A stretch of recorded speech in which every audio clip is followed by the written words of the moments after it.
How have you changed in the past year? How have you changed in the past year? How have you changed in the past year? How have you changed in the past year? How have you changed in the past year? How have you changed in the past year?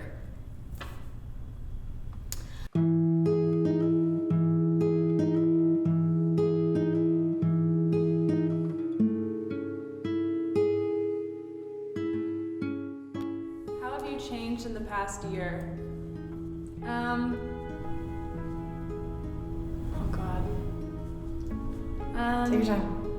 Feeling a little bit shy. I'm an entirely different person. I think that I have accepted a huge part of who I am. I think that I've leaned into a lot of the things that I used to hate about myself. The main thing that I changed was confidence in myself. I grew out my hair.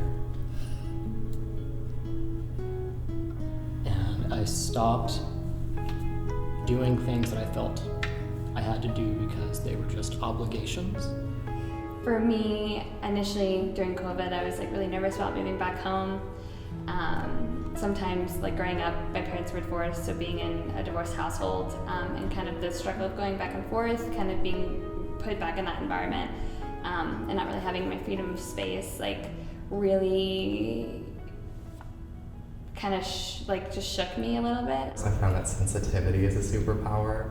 I found that I look really fucking good in drag. I don't know, my life did a 180. This time a year ago, I had no idea what I was doing. I didn't know what the next 6 months was going to look like.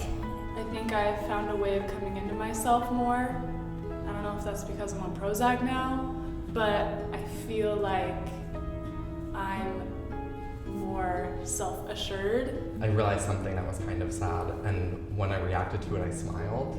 And I kind of had a moment where I realized that that's who I am right now. I'm someone who smiles at the things that sting, and I'm really proud of myself for that. I really think that I had a lot of confidence in myself and how I was, and my sense of humor and how much I cared about people.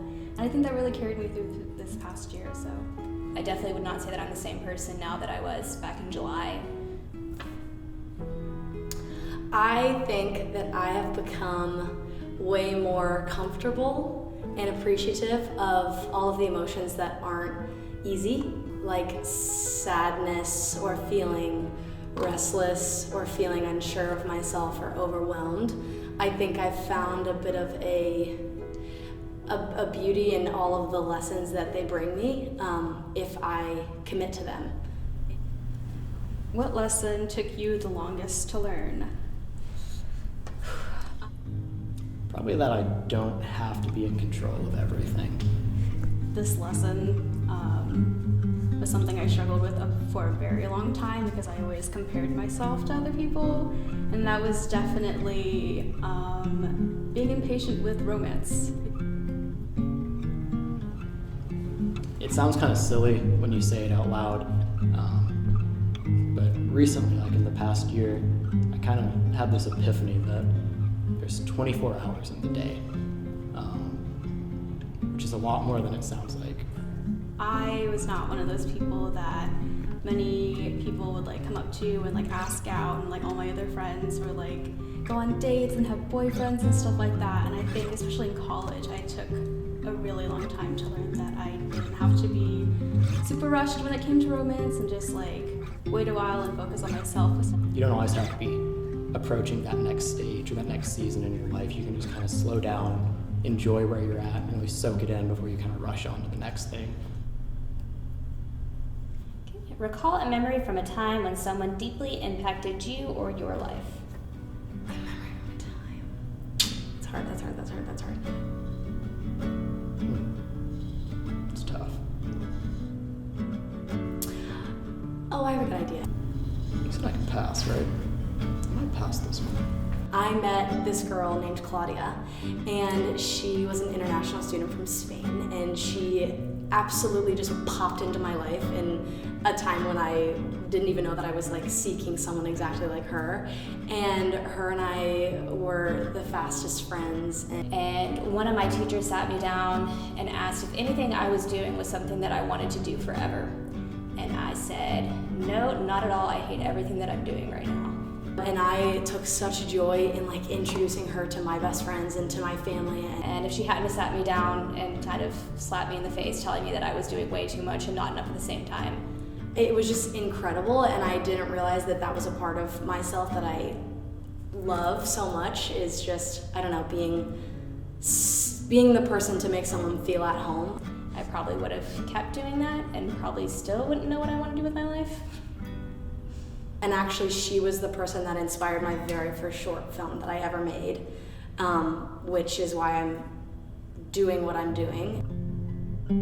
Is there a side of yourself that you don't share with most people? Honestly, no. I think there is a more shy version of myself and a quieter version of myself that I almost resent sharing with other people. I am a very different person when it comes to my family. I think I'm more reserved, quiet. I definitely think it comes from years of being the eldest, like, daughter in an Asian household. Definitely have to be really obedient. Probably the side of myself that I don't share with most people would be my faith. I so often find myself feeling so strongly the things that I'm feeling that I kind of can't hold them in. It feels like a balloon in my chest that needs to be expressed and given to the world. I feel obligated to sometimes to be entertaining or to uplift the mood. I'm trying to break out of that though and trying to mesh my personality that I have with my friends, because I'm very much like more outgoing, more silly, more of myself, I think, with my friends. What got me through my parents' divorce was my relationship with God and in Christianity. But I do wish I was able to like share that more openly with friends. There's always that idea about like you act one way with a certain set of friends and a different way when you're with other people.